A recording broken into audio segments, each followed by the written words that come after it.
Bonjour, le titre de la vidéo d'aujourd'hui c'est Chocopa, c'est qui, c'est quoi? Alors pourquoi je fais cette vidéo? En fait la réponse c'est que depuis 4 ans notre ASBL, donc Association sans but lucratif, a beaucoup évolué et donc nous avons ouvert plusieurs branches, donc, nous avons plusieurs missions je dirais, dont 3 principales. Et il y a des personnes qui ne se retrouvent plus tellement et qui se demandent qu'est-ce qu'on fait exactement. Donc je pense que c'était le moment de faire une vidéo pour expliquer qui nous sommes et quels sont nos objectifs, où on va. Alors donc Chocopa, pour ceux qui ne le savent pas, c'est l'acronyme de chenille, cocon et papillon. C'est un acronyme que nous avons choisi parce que ça reflète bien notre mission qui est d'aider des personnes à sortir par eux-mêmes de leur cocon. Donc le cocon, ça représente l'emprise. Donc l'emprise, c'est quoi? Ça peut être une emprise familiale, une emprise sectaire, une emprise relationnelle, une emprise professionnelle, une emprise de soi-même aussi. Toutes les emprises qui concernent nos croyances, qui nous limitent dans notre quotidien. Alors nous avons choisi un slogan qui est toujours dans chenille, cocon, papillon. Donc il y a chemin, conscience partagée, et donc le slogan devient vivre nos chemins en conscience partagée.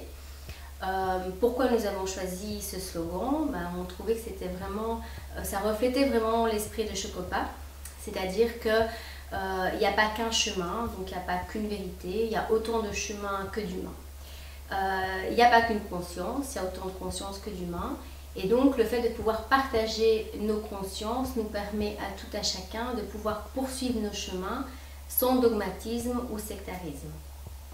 Alors pour faire un petit résumé de notre association, il y a 5 ans on a commencé à faire une association de fêtes, donc qui s'appelait aussi Chocopa, qui avait pour but essentiellement d'aider les personnes qui étaient sous l'emprise des problèmes sectaires et plus particulièrement ceux des témoins de Jéhovah, puisque mon mari et moi-même, qui sommes donc les cofondateurs de cette ASBL, étions sortis des témoins de Jéhovah sans avoir d'aide concrète et urgente pour nous aider à nous reconstruire et à aller sur le chemin de notre liberté spirituelle, relationnelle et affective.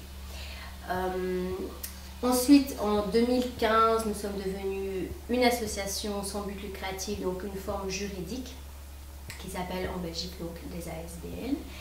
Et puis, en faisant plusieurs vidéos, nous nous sommes rendus compte que les personnes nous contactaient de moins en moins pour être écoutées par rapport à leurs problèmes de sortie de secte, qu'elles soient témoins de Jéhovah ou autres, puisqu'entre-temps, on s'est vraiment ouvert à toutes les formes de sectarisme, que ce soit au niveau communauté religieuse, au niveau thérapeute déviant, au niveau familial, puisque les vidéos finalement répondaient à la majorité des questions que les personnes se posaient.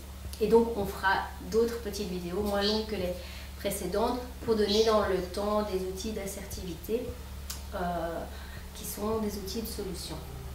Alors voilà, je parle de l'assertivité. Et bien donc, du fait d'avoir aidé les personnes à sortir d'emprise, nous sommes allés vers l'outil maintenant de l'assertivité plutôt que vers la prévention de la manipulation mentale, puisque finalement c'est ce qu'on a fait pendant tout un temps et on s'est aperçu qu'on serait beaucoup plus efficace pour aider notre prochain, les humains qui ont envie de sortir des problèmes de manipulation, par la mise en place d'outils qui proposent des solutions aux problèmes de manipulation mentale, relationnelle ou liés aux sectes.